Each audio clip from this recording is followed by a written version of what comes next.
Hello friend, नमस्कार। मैं दिनेश शर्मा।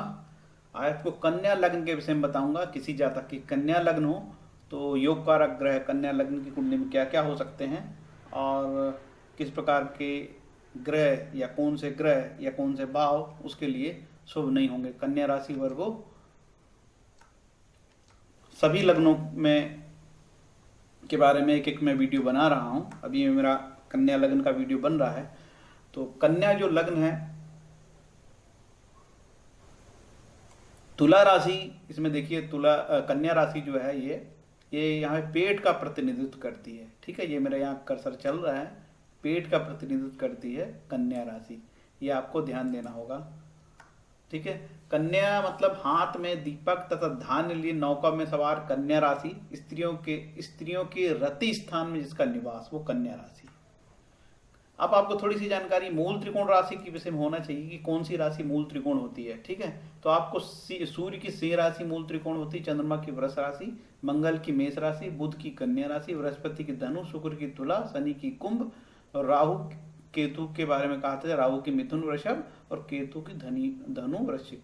ये माना जाता है कि कोई भी ग्रह भले ही वो बुरे स्थान पे हो लेकिन उसकी मूल त्रिकोण राशि में वो होता है वहां पे तो अच्छे फल देता है, इसलिए बताया गया है। कन्या राशि का यह सैद्धांतिक विश्लेषण है जो ज्योतिष के सिद्धांत है, इसीलिए ये विश्लेषण बताया जा रहा है। और ज्योतिष के सिद्धांत में क्या होता है कि भले ही कोई शुभ ग्रह कोई पापी ग्रह शुभ स्थान पे हो तो शुभ हो जाता है, भले ही कोई शुभ ग्रह पापी स्थान पे हो तो पापी हो जाता है, ऐसा जनरल सिद्धांत है। ठीक है, तो कन्या लग्न की कुंडली में आज विचार करेंगे। ये देखिए, सबसे पहले ये कन्या नंबर 6 लिखा है, कन्या लग्न, कन्या राशि। ठीक है, बिल्कुल यहाँ पे हम कोई चंद्र कुंडली की बात नहीं कर रहे हैं, हम सिर्फ कन्या लग्न की बात कर रहे हैं। ठीक है, तो इसमें जरूर हमको ध्यान देना होगा कि कोई यदि ग्रह केंद्र में आते हैं उसको केंद्र का भी दोष लगता है। गुरु महाराज को केंद्र का दोष लगा क्योंकि गुरु यहाँ चौथे स्थान में धनु राशि में, 7वें स्थान पे मीन राशि है। गुरु महाराज को लगा केंद्र का दोष, ये केंद्रपति दोष के बारे में लिखा रखा मैंने यहाँ पे। और इसके बाद बुध को भी केंद्र का दोष लगेगा कि चूंकि ये कन्या में लग्न भी है इनकी और केंद्र में भी है, तो बुध को भी केंद्र का दोष लगता है। ठीक है, तो स्टार्ट करते हैं यहां से। सबसे पहले जान लें कि कन्या लग्न में कौन से ग्रह शुभ हैं। सबसे पहले दो शुभ ग्रह हैं, बुध और शुक्र। क्यों शुभ हैं, शुभ है ये? पहली चीज तो ये शुक्र जो है नवमेश है और त्रिकोण है, सबसे शुभ। ठीक है, इसके बाद बुध चूंकि वो लग्नेश है इसलिए ज्यादा शुभ। अब कहते हैं कि इसमें अशुभ ग्रह कौन से हैं कन्या लग्न में? चंद्र मंगल गुरु। तो चंद्र मंगल गुरु, चंद्रमा यहाँ पे है 11वां स्थान बाधकेश, उपचय स्थान बुरा कहलाता है। मंगल इस कुंडली में सबसे बुरा है कन्या लग्न में, अष्टमेश और ये तृतीयेश सबसे बुरा मंगल है। ठीक, और कौन सा बुरा है? गुरु। गुरु गुरु इस कुंडली में है, देखिए चतुर्थेश और सप्तमेश मारक है, इसीलिए ये भी बुरा माना गया है। ठीक, अब देखते हैं कि इसमें मारक कौन सा बनेगा। मारक बनेगा शुक्र। ये शुक्र यहाँ पे जो है द्वितीय स्थान पे मार्केश है, इसलिए मारक बनेगा। ठीक, लेकिन ये कब बनेगा मारक? यदि इसको मंगल जैसे बुरे ग्रहों का प्रभाव बन जाए तो ये मारक बनेगा, क्योंकि यहाँ पे शुक्र शुभ भी है, नवमेश होकर भाग्यशाली भी है, भाग्य का प्रतिनिधि भी है, त्रिकोणेश होकर भाग्यपति भी बन गया है, इसलिए शुभ भी है। इसीलिए शुक्र यहाँ पे मंगल आदि ग्रहों का मंगल आदि ग्रह इसलिए बोल रहे इस कुंडली में सबसे ज्यादा बुरा मंगल ही है कन्या लग्न में। ठीक है, क्योंकि ये तृतीय स्थान का स्वामी बुरा, 8वें स्थान का स्वामी बुरा, इसलिए बुरा है। तो इसका सानिध्य शुक्र के साथ हो जाए तो शुक्र समय आने पे मारक हो जाएगा। उसी तरीके से गुरु भी समय आने पर मंगल से युति या दृष्टि करे तो मारक हो जाएगा, है ना। और यहाँ पे सूर्य देखिए, सूर्य यहाँ पे 12वां स्थान शुभ स्थान तो कहलाता नहीं है, लेकिन सूर्य के बारे में कहा जाता है कि वो द्वादशेश के बारे में कहा जाता है कि वो जिस ग्रह के साथ रहता है जैसी दृष्टि पड़ती है उस प्रकार के वो फल देता है। तो यहाँ पे सूर्य कुल मिला के अभी तो बेहतर स्थिति में, लेकिन अलग अलग कुंडलियों में वो अलग अलग स्थिति रहेगी। जैसी ग्रहों की उनके साथ जैसे ग्रह रहेंगे वैसे वो फल उस ग्रह के अनुसार देंगे। ठीक है, तो अब चलो आगे चलते हैं। तो यहाँ पे कुल मिला के शुभ इसमें जो है शुभ योग क्या होंगे? कन्या लग्न कुंडली में शुभ योग क्या लाएंगे? बुध शुक्र और बुध शनि। शनि सदोष लिखा है। शनि सदोष का क्या मतलब होता है? देखिए, शनि सदोष लिखा है यहाँ, इसका मतलब होता है शनि में दोष है, क्योंकि शनि यहाँ पे पंचमेश होके त्रिकोणेश होके बहुत शुभ है। लेकिन यहाँ अष्टमेश होने से ये शुभ नहीं है। लेकिन शनि की ये मूल त्रिकोण राशि है छठवां स्थान पे, तो मूल त्रिकोण राशि होने से तो भी ये शुभ फल देने की गारंटी रखते हैं, इसीलिए सदोष कहा। ठीक है, मतलब दोष तो है, छठे होने का उनको दोष तो है, लेकिन तो भी वो त्रिकोणेश के स्वामी हैं, छठे स्थान पे त्रिकोण अपनी त्रिकोण राशि में है, मूल त्रिकोण राशि में है, इसलिए माना जाता है कि वो शुभ फल यहाँ से देंगे। लेकिन वो सदोष हैं, दो से क्या लगा कि वो बुरे स्थान के स्वामी हैं, तो थोड़ी सी समस्या तो शनि में रहेगी ही। आगे चलते हैं, निष्फल योग कौन सा होगा इसमें कुंडली में, जिसमें फलदायक योग नहीं हो, गुरु शनि का और गुरु शुक्र के जहां जो भी योग बनेंगे इस कुंडली में, जिसी किसी भी जातक में गुरु शनि यहाँ कहीं बैठ जाए, या गुरु शनि आपको बैठा कर ऐसे गुरु और शनि यहाँ ऐसे बैठ जाए, तो वो अच्छे योग नहीं देंगे। यहाँ बैठ जाए, चाहे यहाँ बैठ जाए, ठीक है, चाहे वो यहाँ बैठ जाए, तो वो अच्छे फल की उनसे उम्मीद बहुत आप मत करिए, क्योंकि बेसिक रूप से वो बिगड़े हुए हैं कुंडली में। कैसे, शनि यहाँ सस्टेस होकर बिगड़ा हुआ है, और गुरु महाराज जो है यहाँ पे केंद्राधिप दोष से बिगड़े हुए हैं, और यहाँ मारक भी है, इसलिए कुंडली में गुरु शुक्र से कोई रिजल्ट आपको अच्छे मिलने वाले नहीं है। ठीक है, तो ये तो हुआ ये। और इसमें कोई चीज बताने की, एक बार फिर से एनालिसिस करते हैं। बुध सबसे अच्छा रहेगा इस कुंडली में, ठीक है, लगने सोने से अच्छा है, लेकिन मारक भी है, तो फाइनली बुध अच्छा है। लेकिन शुक्र मारक है, लेकिन मंगल से यदि कोई दृष्टिवृत्ति हो तो मारक होगा वो, तो शुक्र से उम्मीद की जा सकती है। लेकिन मंगल पूर्णतः खराब इस कुंडली में, ठीक है, कन्या लग्न में मंगल शुभ नहीं माना जाता। गुरु यहाँ पे सम मान लेते हैं, क्योंकि ये दोनों स्थान का स्वामी है, तो गुरु सम है, लेकिन गुरु समय आने पे मारक होंगे, सातवां स्थान मारक है। शनि यहाँ पे पंचमेश होने से शुभ, लेकिन षष्ठेश होने से अशुभ। कुल मिला के इसको शनि को भी सम मान लेते हैं। ठीक है, अब बचे शुक्र, तो शुक्र जो है नवमेश होने से शुभ और मार्केश होने से अशुभ, इसको भी सम मान लेते हैं।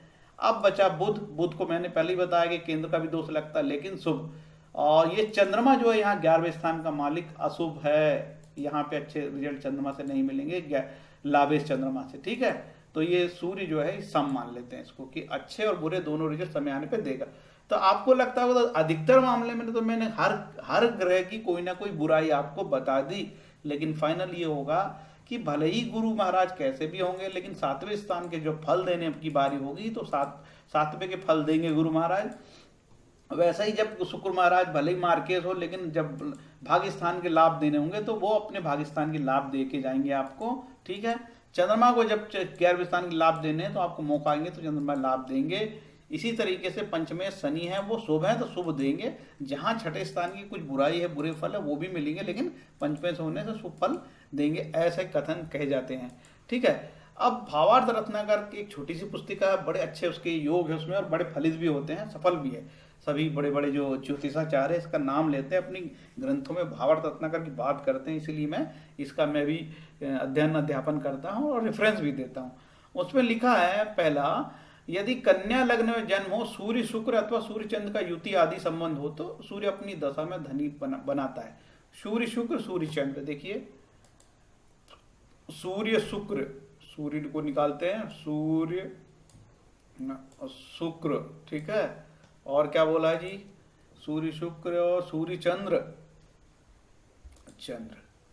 इनकी कहीं दृष्टि युति होगी, जैसे यहाँ ऐसे बैठे होंगे, यहाँ पे इस प्रकार की कोई दृष्टि युति हो जाए, ठीक है, या भी चंद्रमा यहाँ हो, यहाँ से कोई इनकी दृष्टि युति हो जाए, या हो सकता है कि शुक्र यहाँ बैठ जाए, नीच के भले हो जाए वो, लेकिन यहाँ से दृष्टि युति हो जाए, या सूर्य यहाँ बैठ जाए, ठीक है, या फिर यहाँ पे सूर्य और चंद्र बैठ जाएं और यहाँ पे उनकी दृष्टि युति हो जाए, किसी भी तरीके से, है ना। ये दृष्टि युति तो ये इन्हीं से होगी, इनकी दृष्टि युति भाई, बाकी कहीं से तो दृष्टि इधर से भी हो सकती है, हो सकता है यहाँ बैठ जाए सूर्य शुक्र और चंद्रमा यहाँ बैठ जाए, ये दृष्टि युति हो जाए, ठीक है, हो सकता है चंद्रमा यहाँ बैठ जाए और सूर्य शुक्र यहाँ बैठ जाए, इनकी दृष्टि युति हो जाए, इस तरीके से ये सातवीं दृष्टि पड़ेगी यहाँ से, ठीक है ना, यहाँ से सातवीं दृष्टि पड़ेगी, 1 2 3 4 5 6 7, और इनकी सातवीं दृष्टि।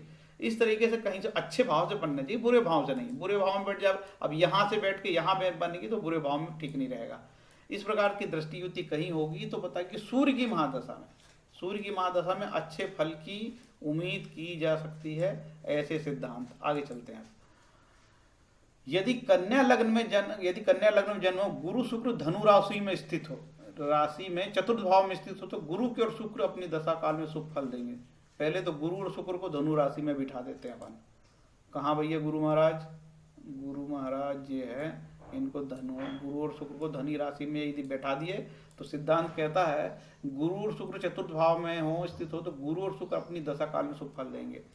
यदि ऐसी स्थिति गुरु महाराज और शुक्र महाराज यहाँ बैठ गए तो गुरु की महादशा में शुक्र की अंतर्दशा या शुक्र की महादशा में गुरु की अंतर्दशा होंगे तो जातक को बहुत शुभ फल कहे गए हैं, मतलब धन लाभ की बात कही गई है। ठीक है, अगला सिद्धांत देखते हैं। यदि कन्या लग्न में जन्म हो, शनि कर्क राशि में एकादश भाव में स्थित हो, तो अपनी दशा काल में धनादि शुभ फल देते हैं। शनि का कर्क बिठा देते हैं सबसे पहले तो। शनि महाराज कहाँ हैं? ये शनि महाराज, आप यहाँ विराजो। ठीक, इनको यहाँ निकालो अपने स्थान पे। ओके, तो शनि महाराज यहाँ पे लाभेश में बैठे हैं। ठीक है, लाभेश में बैठे हैं और अपने घर में दृष्टि दे रहे हैं। ये शनि महाराज का घर है यहाँ पे। ठीक है, क्यों कि शनि मकर में अपने घर में बैठे हैं, तो यहाँ पे लाभ स्थान से दृष्टि दे रहे हैं, तो वो शुभ फल करेंगे। कब?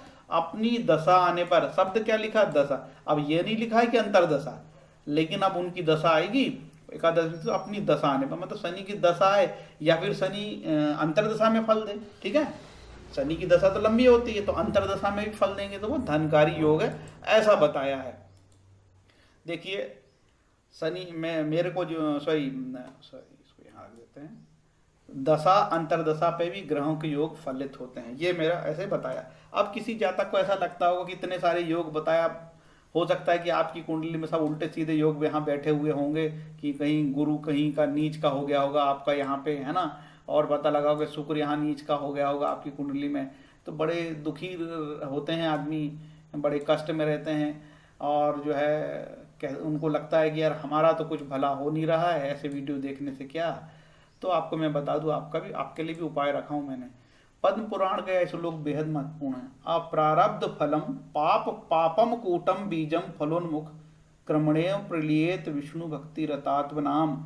जो लोग भगवत भक्ति में रत हैं, उनके सारे पाप कर्म चाहे फलीभूत हो चुके हों, सामान्य हो या बीज रूप में हो, कर्म से नष्ट हो जाते हैं। अतः भक्ति की शुद्ध कारिणी शक्ति अत्यंत प्रबल है, भक्ति पवित्रतम कहलाती है।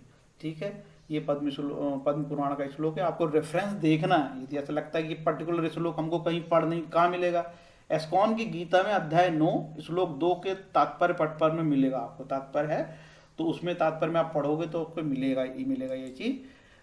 For those who are engaged in the devotional service of the supreme personality of Godhead, all sinful reaction whether fructified in the stalk or in the form of seed gradually, या तो वो stock में हो या संग्रह करके रखे हो पाप आपने, या बीज रूप में आ गए होंगे या फलित हो गए होंगे, उनका वह नाश हो जाएगा, ऐसा पद्म पुराण कहती है। बहुत अच्छी बात है।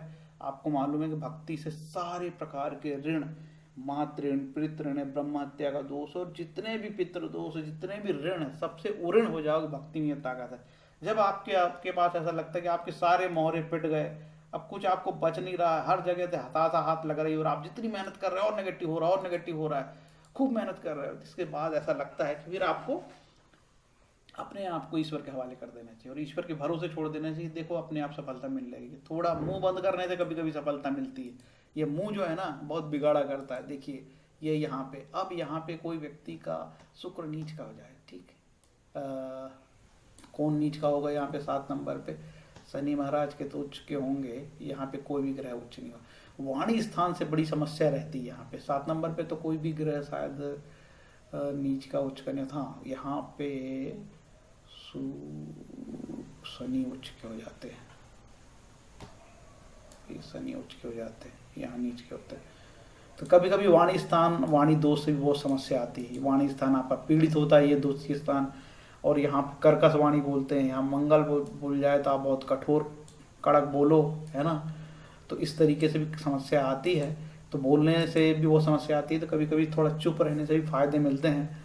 ये हमारे निजी जीवन के अनुभव है। कभी कभी हार भी माननी पड़ती जीवन में। कुछ जरूरी नहीं हर बार आप छक्के मारो। जब आपका समय खराब आता है तो सारे दाव उल्टे पड़ते हैं, और न सबसे पहले पूजा पाठ बिल्कुल मन नहीं लगता है, ठीक है, और हर काम उल्टा, जो भी आपको एडवाइस दी जाएगी उसका जस्ट उल्टा करोगे आप। इसका मतलब आपका समय खराब है, और कहावत भी है कि जिसका समय खराब है तो ऊँट में बैठे व्यक्ति को कुत्ता काट देता है। देखो ऊँट कितना ऊंचा होता है, उसको उचक के कुत्ता काटने वाली बात है ना।